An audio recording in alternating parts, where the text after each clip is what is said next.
The Chinese people are becoming more sophisticated. People will argue, sexist slights are just words. That was like the first time in my life that I studied for something that I really loved. I believe that women not taking on leadership positions is directly related to self-esteem.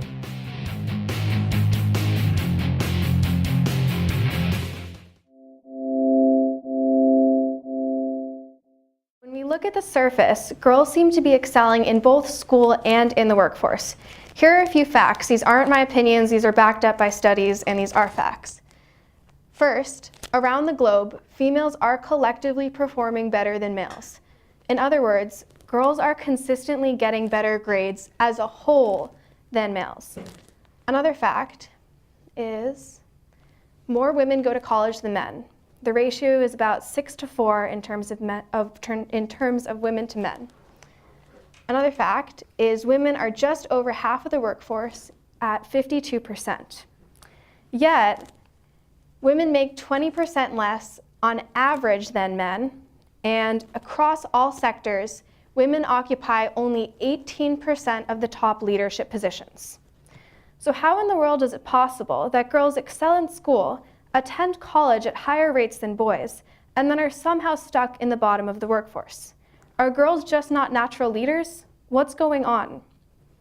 My name is Ashley Olafsen, and I am a senior at Hopkins High School.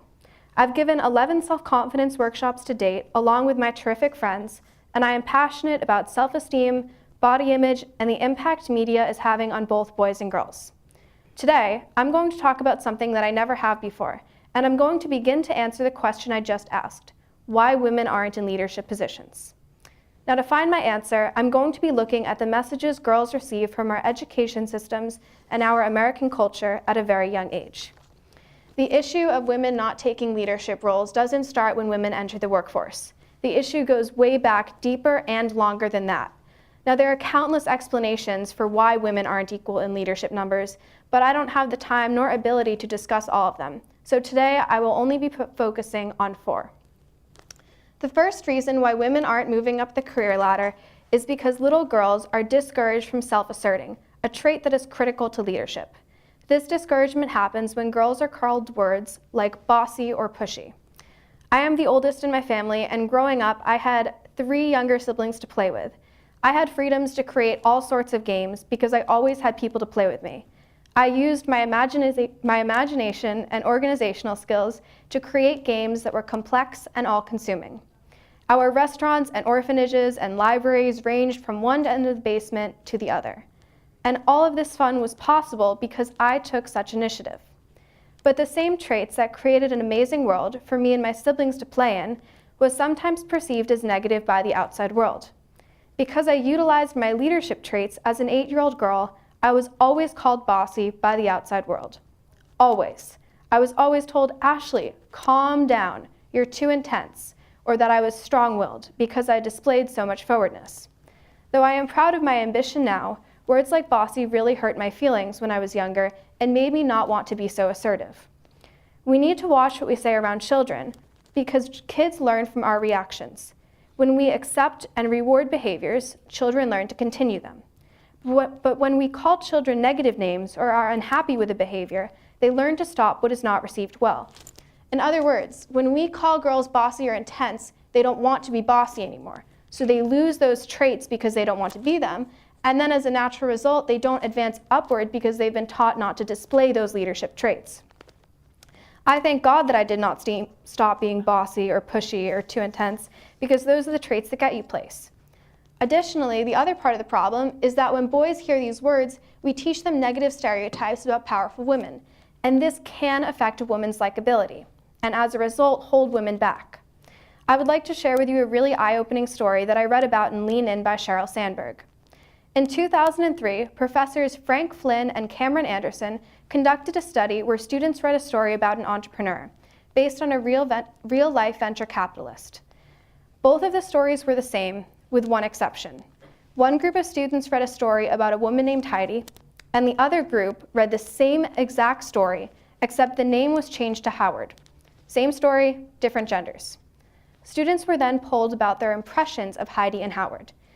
And despite them being the same person, the students preferred Howard over Heidi. Students felt that Heidi was selfish and not the type of person that you would want to work for or hire. This wasn't a problem with Howard, though, and this shows that we view the same traits differently for men and women. Sheryl Sandberg states, "Our stereotype of men holds that they are providers, decisive and driven. Our stereotype of women holds that they are caregivers, sensitive and communal. Because we characterize them in opposition to each other, professional achievement and all the other traits associated with it gets placed in the male column. And by focusing on her career and taking a calculated approach to amassing power, Heidi violated our stereotypical expectations of women. Yet by behaving in the same exact manner, Howard lived up to our stereotypical expectations of men. The end result, liked him, disliked her." When we call little girls bossy and pushy, we create a negative impression of women who display leadership qualities. As a natural consequence, women of power are liked less than their male counterpart.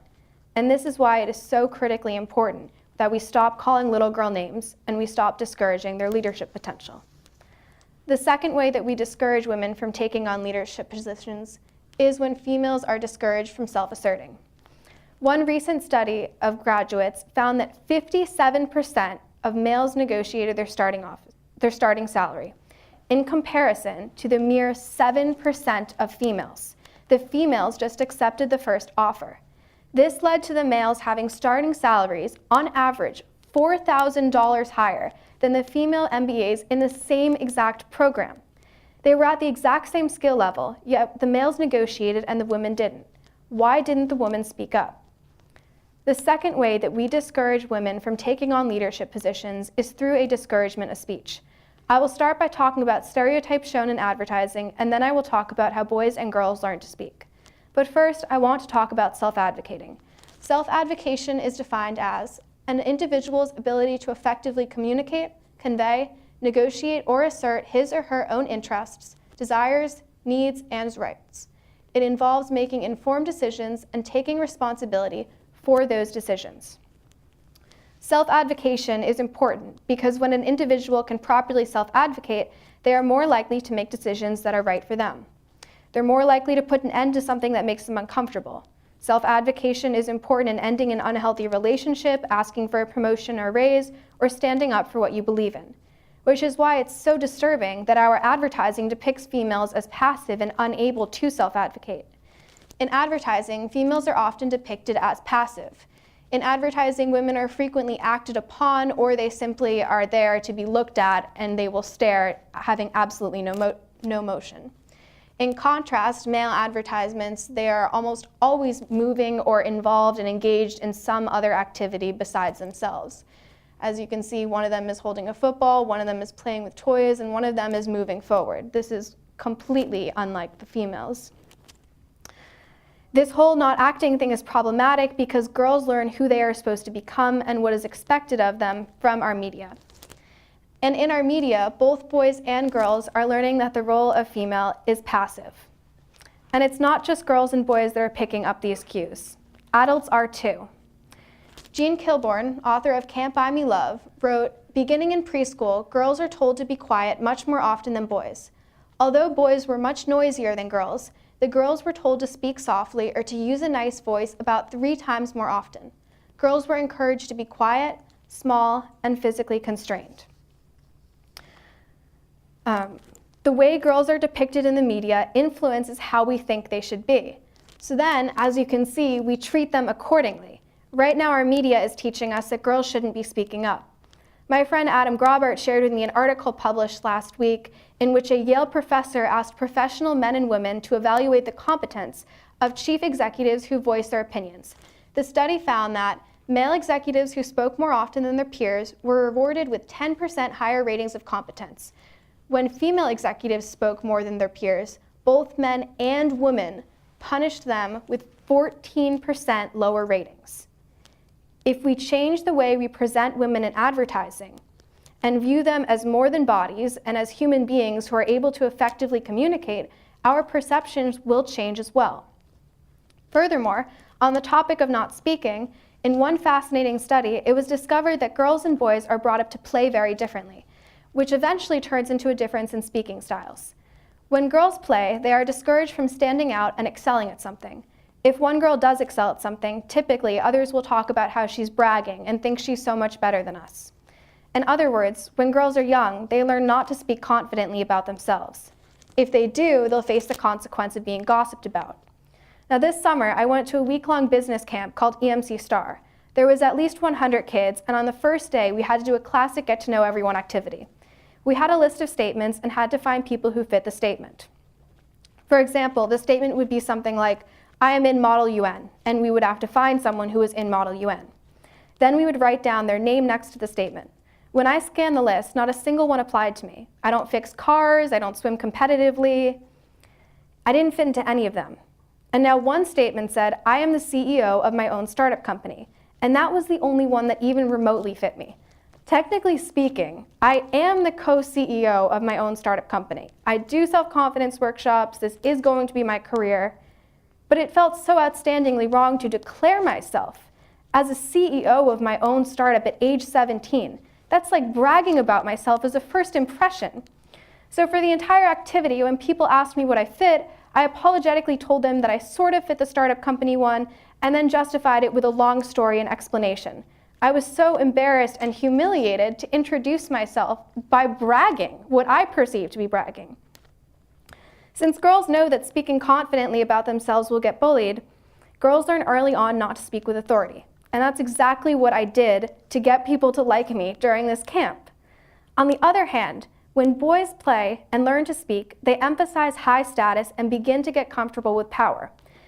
They, as a study put it, boys learn to use language to negotiate their status in the group by displaying their abilities and knowledge and by challenging others and resisting challenges. This results in males being comfortable with power, high status, and most importantly, negotiating in order to become powerful. So, boys and girls are brought to speak differently. Girls learn not to talk about their strengths because they'll be gossiped about, and boys learn to negotiate in order to gain power and social status. This is happening at such a young age. They're already learning this. And of course, this discouragement of speech has harmful long-term consequences. Back to the negotiation story, by and large, women do negotiate less than men. And it's a real shame that women don't learn early on how to negotiate, because negotiation has the potential to lead to a higher pay or a higher position, both things that could decrease the pay gap and advance women forward. But negotiation means asking for something better than what you have right now because you have worked hard and you deserve better. You can see now how uncomfortable it might be for a woman to take ownership of her ability. It all goes back to how girls have been taught from a young age not to promote themselves for fear of being cocky. By criticizing girls who speak up and self-advocate, we're harming them in the long run because these are important skills needed to navigate career advancement. And now the third way that we hurt a woman's chance in the workplace is by associating anything feminine as negative or secondary. We use many phrases at a young age to insinuate that being a girl is a bad thing. For example, it is common to use like a girl as an insult, saying that someone cries like a girl, fights like a girl, hits like a girl. The list goes on and on and on. Sexist jokes are also in this category as well. The reason why insults about females are problematic is because we teach both boys and girls to devalue anything feminine, including emotion. In order for women to succeed in a career, it is critical that both boys and girls have respect for each other, and it is critical that boys are able to see females in a positive light. People will argue, sexist slights are just words. They may be just words, but these words are teaching little girls and boys to treat women as less than.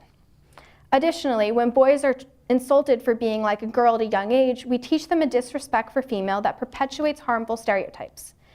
My good friend Liam Horseman put it, when boys are taught that from a young age to use like a girl as an insult, we are also inadvertently teaching them that being feminine is a weakness, that masculinity and being a man involves rooting out any sign of perceived weakness or, in their mind, feminine association. And with that, we teach a false sense of masculinity, teaching boys that it's wrong to do anything considered feminine. Common phrases that put down females hold back women from reaching equality in leadership positions. These phrases contribute to a general disrespect for women, and the fact that they are often done in a joking manner only serves to reinforce women as secondary, something that they really shouldn't be in America especially. And finally, the fourth way that we hold women back from taking on leadership positions is the beauty standard. When I gave my first ever presentation, something happened that I won't ever forget. I was a sophomore, and we used an activity called Cross the Line, where one person reads out a list of statements, and girls cross the line if they've ever felt that way. For example, one would read out, "Cross the line if you've ever worn clothing just to fit in." And all of the girls that have done that would cross the line. Then everyone would go back to the starting point, and the next question would be read. My best friend Emma Nygrosh read out the statement, "Cross the line if you've ever thought you weren't pretty enough to do something." When Emma read off this statement, every single girl, all the 8th graders, even the girls that I was doing the workshop with, crossed the line, except for me. I was the only girl that didn't think that she wasn't pretty enough to do something. All the others thought that their appearance restricted their capability as a person. They thought that their appearances and their self-worth were all tied into one. And real, live, actual people thought that they couldn't do something because they weren't pretty enough. I have truly never been so devastated by something. I have done 11 workshops to date, as I said, and at each one, we've read out that statement. And the result has not changed. Almost all girls cross the line during this statement, asserting that they believe the way that they look holds them back. I believe that women not taking on leadership positions is directly related to self-esteem. I believe that this lack of confidence and excess of dehumanizing objects that our media portrays is holding women back. You might be thinking, so what? So what if females are unhappy with the way they look? Why exactly is not liking oneself a problem? Well, here's the issue. We as females are taught by the media to measure our self-worth in terms of our appearance. So when we feel bad about our appearance, we feel bad about ourselves. And consequently, when we feel bad about ourselves, we sell ourselves short and fail to be the best we can be. What really holds women back from leadership positions is this obsession with beauty, because we're using our human potential to look good, rather than using our massive potential to change the world. We can't rise to the top leadership position if we're too busy worrying about a thigh gap. Once I stopped focusing so much on my insecurities, I became free to think about more important things.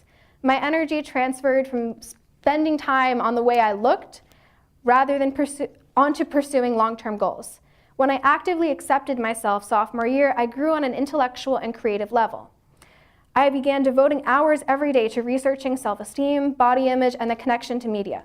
I feel so much passion and such a high sense of purpose when I work.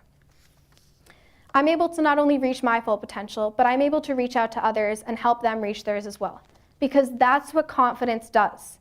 And I believe that if 100% of our population, girls included, could reach their full potentials, we could accomplish anything. So if we intend to start changing females' perception of themselves and empower them to become leaders, we need to change the beauty standard. Because this beauty standard isn't just hurting girls, it's hurting boys too. Because it's teaching boys that women are just objects and that women are just bodies and that they have less respect. So we're teaching boys a disrespect for females, which is hurting everyone.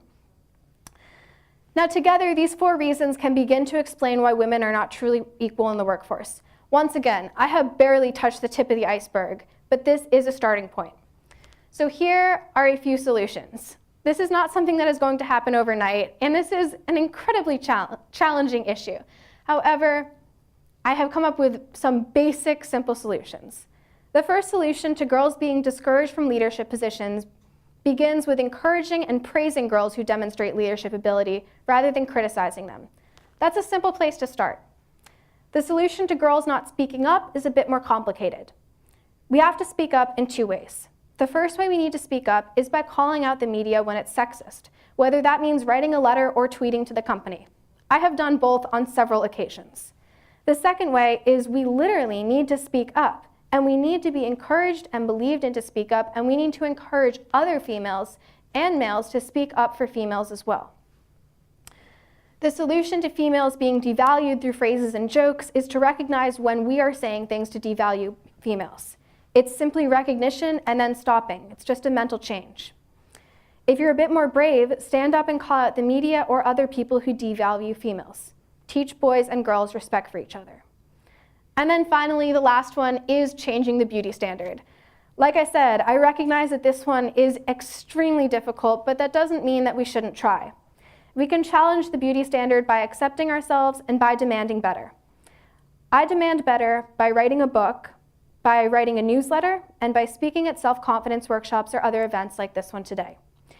You can speak up and demand better by making a video, by writing a letter to a makeup company that uses Photoshop, by creating a change.org campaign, or however you think that it would be appropriate for you to use your voice. It's literally as easy as composing a tweet or signing a petition. Change doesn't need to be difficult. It is doable and it's accessible for everyone if you want to speak up. It's not going to be easy, but eventually change is inevitable. And I hope that you all consider how you are going to use your voice today. Though I realize that these are all gross simplifications of solutions and that the solution is not nearly as simple, like I said, I believe that this is a starting point. I believe that if we want to change the problem where if we start to change the problem where it begins, the ending will be changed as a natural result, which is so important that we change these problems for little girls. Now, if you'd like to continue this conversation, I feel a little silly because there are so few people here and most of you have already liked it.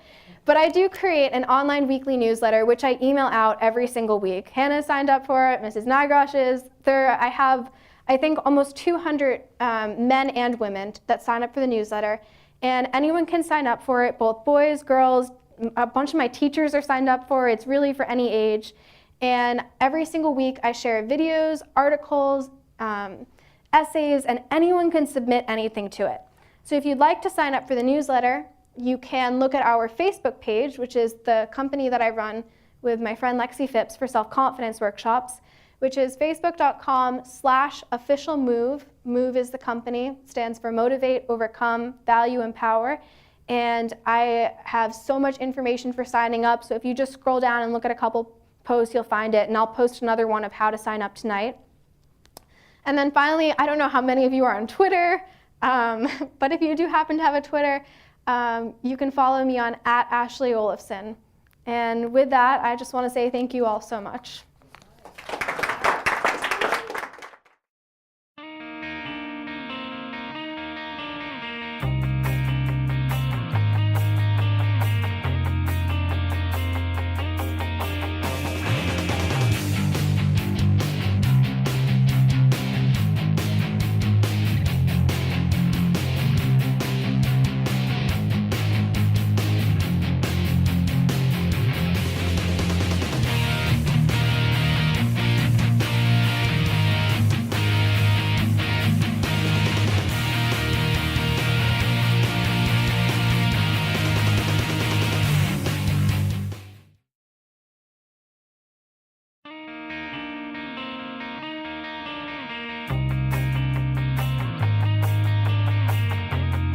So I picked this topic to research just because I think that it's really amazing that the town that I live in, the town where my children grew up, that slaves lived, labored, and were owned by families in this town, in Hopkinton. I've had an interest in slavery and in other marginalized groups also for a long time. So I've read novels, done a little bit of reading. But I just can't imagine.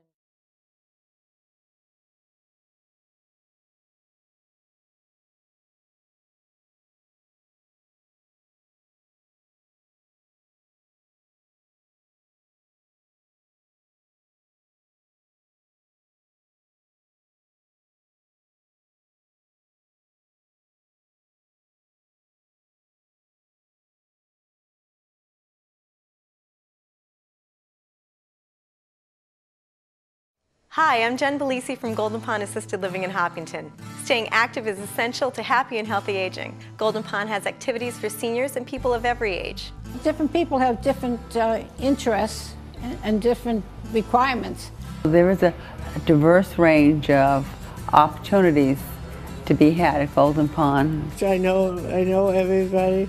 I go to many activities. I don't like staying home. I go to the cooking class on one day a week. They have different seminars that we participate in. Well, we do play bingo like many of the other residents. What do you like best about here? The people. They do nice things here. We've made some friendships, not acquaintances, real friendships. If you'd like to participate in any of Golden Pond's upcoming events, Visit the events page on Golden Pond's website or call 508-435-1250 for more information. We hope to see you soon. I'm Dr. Michael Berry. For many medical problems, there's more than one appropriate option for testing or treatment. Determining which option to choose may be one of the most important decisions a patient will ever make. Yet too often, patients make decisions without a thorough understanding of their options. Shared decision-making can help. It allows patients and their providers to decide together based on the best scientific evidence and the patient's values and preferences. The Informed Medical Decisions Foundation has worked with a company called Health Dialogue to develop more than 30 programs on various aspects of medical care. These programs help patients work with their providers to make care decisions mindful of what patients most care about. Among our programs are those for cardiovascular disease, chronic conditions, breast cancer, mental health, end-of-life care, and screening and testing. I encourage you to learn more about how to get health care that's right for you by visiting our website. Hello, I'm Cheryl Peralt, co-producer of Wake Up and Smell the Poetry, an HCAM series honoring poetry, story, and song that takes place on the third Saturday each month before a live audience. Guest features share their art, followed by an open mic with people who come from near and far. Others come to listen and be part of this warm and welcoming studio and to wake up a bit to arts and to life. You're welcome to join us and to tune in or visit our website for our weekly program. Hope you can join us. I'm Dr. Albert Cromaldi. I'm Dr. Maggie Ham. Hepatitis is a disease of the liver, a major cause of cirrhosis and liver cancer, a leading cause of death by infection, claiming some 15,000 lives each year. Hepatitis is actually a group of 5 unrelated viruses, with one of the most common being hepatitis C. Most patients who contract hepatitis C develop a chronic or long-term infection. More than 4 million Americans are living with chronic hepatitis, yet most do not know they are infected, putting them at risk for complications and increasing the likelihood of spread of the disease to others. Some of the highest rates of hepatitis C appear in those born between 1945 to 1965, the so-called baby boom generation, and health officials are urging those people to get tested for the disease. If you're in this group, call your primary care physician to arrange for testing. The good news is that hepatitis C can be successfully treated with medication. For more information, visit the U.S. Centers for Disease Control website. Yes, we're HCAM TV, but movies also? Dive-In Drive-In is a new program featuring the HCAM staff's favorite B movies. Check our schedule at hcam.tv for the next showing of some of the more forgotten films. Black and white or color, join Mike Terosian and myself as we introduce and give you some interesting facts about the cast and crews of classic movies. We hope you'll enjoy these treasured films of yesteryear.